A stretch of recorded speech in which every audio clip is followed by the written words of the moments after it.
कर्पूरगौरं करुणावतारं संसारसारं भुजगेन्द्रहारं सदा वसन्तं हृदयारविन्दे भवं भवानी सहितं नमामि।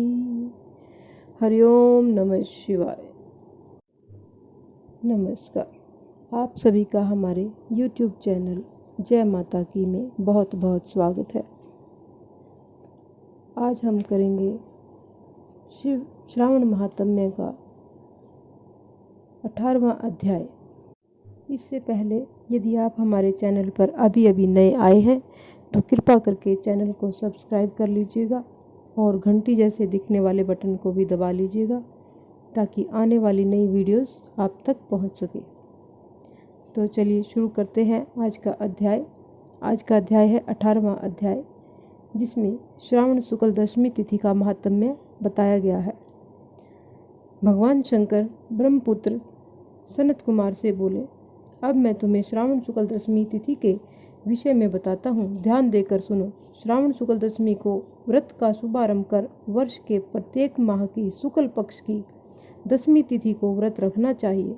इस प्रकार अगले श्रावण शुक्ल दशमी को इसका उद्यापन करना चाहिए।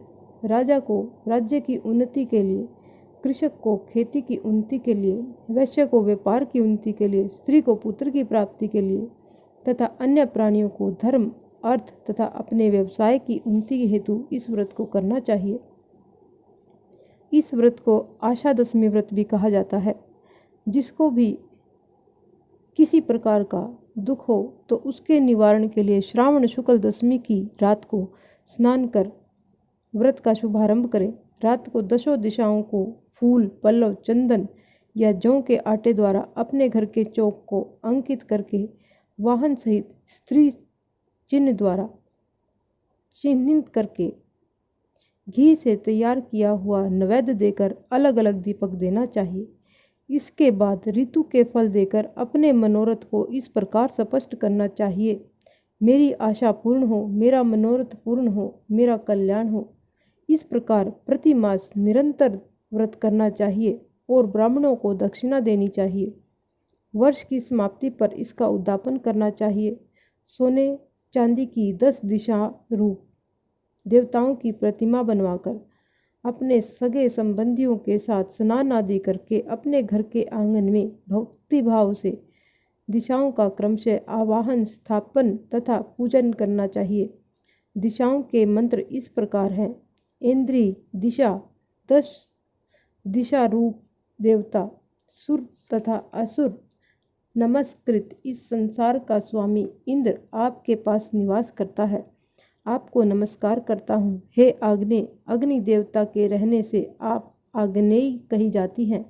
आप तेज रूपी पराशक्ति है, अतः हे आग्नेयी, आप मेरे लिए वरदायिनी हो।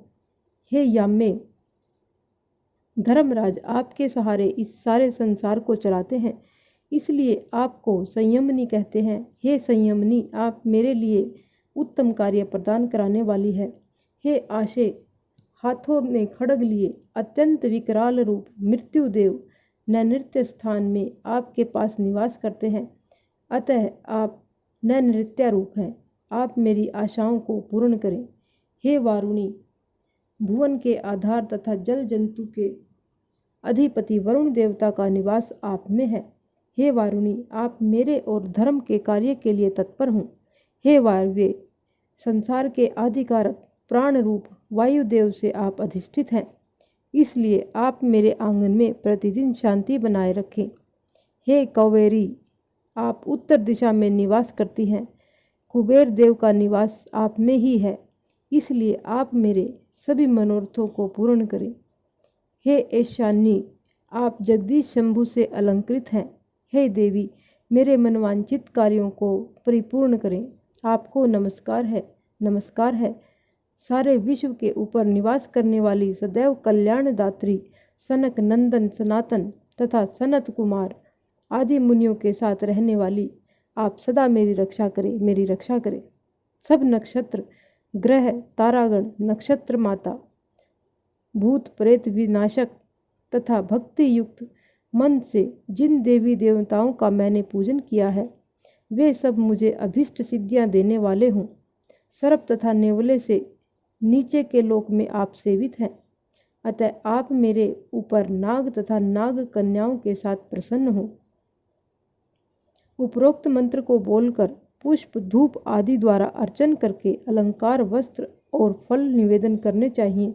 रात को जागरण करना चाहिए। प्रातः काल दोबारा प्रतिमा की पूजा करके उसे ब्राह्मण को दे देना चाहिए। इस विधान द्वारा अर्चन तथा समापन कर प्रणाम करना चाहिए। फिर मित्रों तथा बंधु बांधवों सहित भोजन करना चाहिए। इस प्रकार आदर पूर्वक जो दशमी का व्रत करता है उसकी सब मनोकामनाएं, सब इच्छाएं पूर्ण होती हैं। यह सनातन व्रत विशेष रूप से स्त्रियों के लिए है। यह व्रत धन, यश, दीर्घायु तथा सब इच्छाओं को पूर्ण करने वाला तीनों लोकों में इस व्रत के तुल्य दूसरा कोई भी व्रत नहीं है। यह व्रत मोक्ष प्रदान करने वाला है। इस व्रत के तुल्य कोई भी दूसरा व्रत आज तक नहीं हुआ है और न ही आगे होगा। इस प्रकार यह हमारा श्रावण महात्म्य का 18वां अध्याय संपन्न होता है।